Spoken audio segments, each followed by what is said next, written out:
Alright, just a few thoughts in regards to where we're at and maybe where I'm at in regards to what's happening with Irish nationalism and the state of things at the moment. Now, having spoken to quite a few of people I know in these circles over the last, say, 6-9 months, people are, there's a certain amount of demoralisation. Quite a few people, I think, are a bit kind of, not black-pilled, but they're just a little bit kind of lost their mojo a bit, lost their momentum a bit in terms of what we're doing, And I can see that as well in terms of, like on Telegram, for instance. Now, I'm on Telegram more than I'm on Twitter these days. In fact, I don't really use my own for Twitter anymore. I have a normie account on there which I use sometimes, but it's not so political. But on Telegram I've got a proper channel there. I've got my own channel where I post my own comments, and it's it's pretty much one way, and that's understandable. I know the nature of Telegram. You've got people subscribed to like 20-25 other channels as well as mine, so you're not going to get much you're not going to get much interaction, and that's understandable. People have only got so much time in the day, and they've got their responsibilities, family, work, maybe elderly relatives that need looking after. People have also got hobbies and stuff like this, chores, you name it.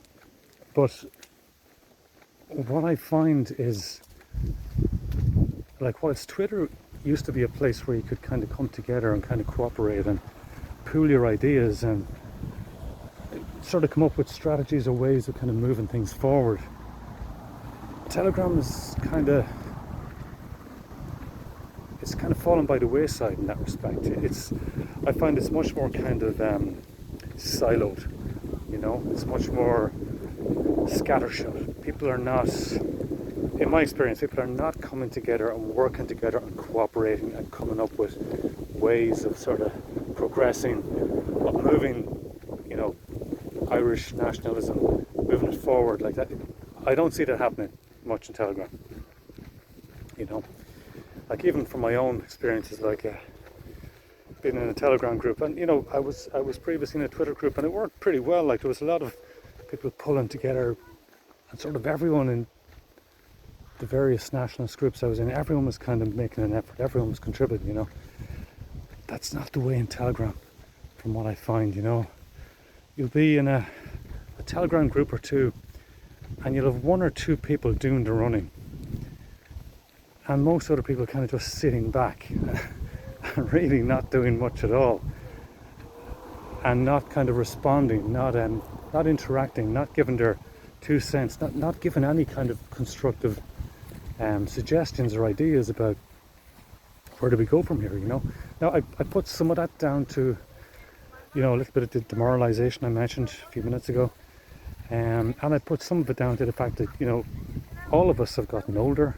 Some of us now are married with kids and stuff like that. We've got responsibilities, so some of us just don't have the same time that we used to have. That's understandable, but still, I mean, like, I'm also in that same boat. Like, I also have various responsibilities I got to look after.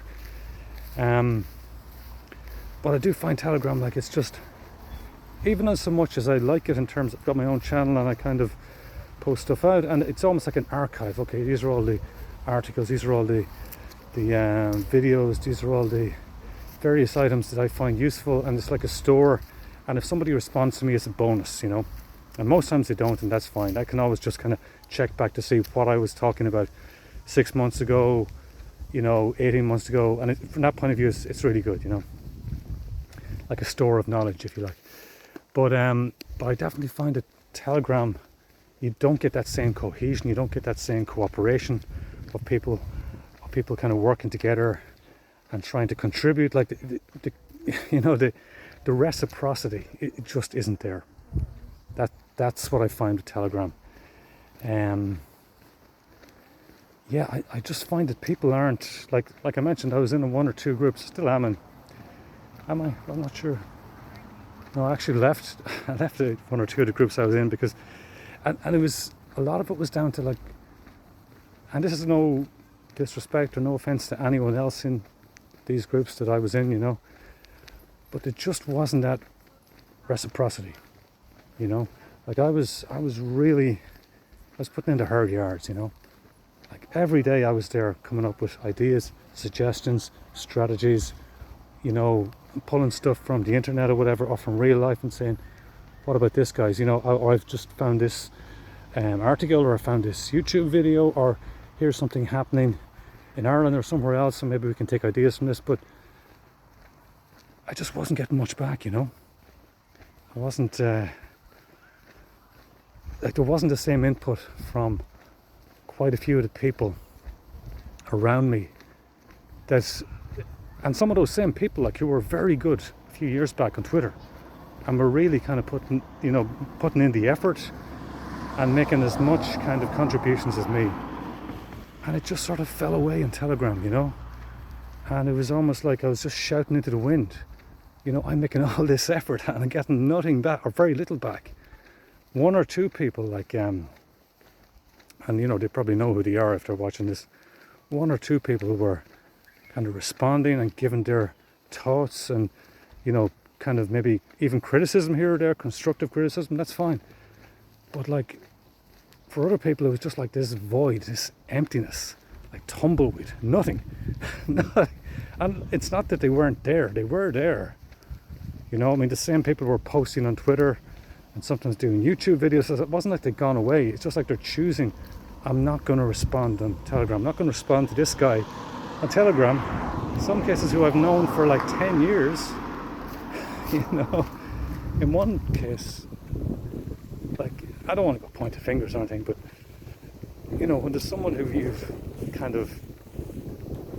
you've boosted, who you've always spoken positively of, and who you've, through your networks, through your connections, you've actually kind of helped to get on the ladder, so to speak, in terms of getting a wider audience, like internationally speaking, and that, when that person just doesn't think it's worth your time to even respond to you, you know what I mean? Like, what is that about?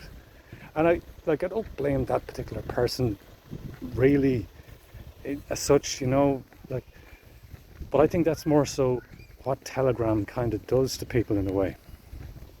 I think Telegram is just not so conducive to that collective effort of people working together and helping each other out, and everyone kind of giving their contributions, you know, that reciprocity that I mentioned before, that kind of loyalty. You know what, I've helped you a lot in the past, you know, I've always spoken positively about you, I've boosted you, like, I've been there for you, kind of thing, and you haven't responded in kind, but you did previously. You did on Twitter, you did on YouTube previously, but since Telegram came along, somehow that kind of decorum, you know what I mean? That kind of bit, almost like manners in a sense. I find that's kind of fallen away somehow. And it's something else too that I find as well. There's almost a kind of autism. Now, look at this. In these circles, there is a certain amount of autism, if we're going to be honest about it. Like there's a certain amount of people on the spectrum, at least to some extent, in these kind of circles. You know, like this whole scene lends itself a little bit to that kind of mentality, that kind of personality, you know. But I think Telegram really accentuates that. Like, let me give you an example. Like, I will sometimes share things on my Telegram channel or in the Telegram groups I've been in, which is not political, you know, and it might be something to do with sport, or more likely something to do with, say, music or comedy or something like that, or a funny clip, and I'll share that, and you get, it's just like this wall of silence, and you're thinking, now, am I weird, or are the other people around me weird in this group here, you know, or the people who I'm posting this out to on my channel? Are all these people, maybe they're not weird, but maybe, you know, other people are busy, people might not get reading it, whatever. But if you've got 30 or 50 people reading what you put out, seeing that clip, whatever,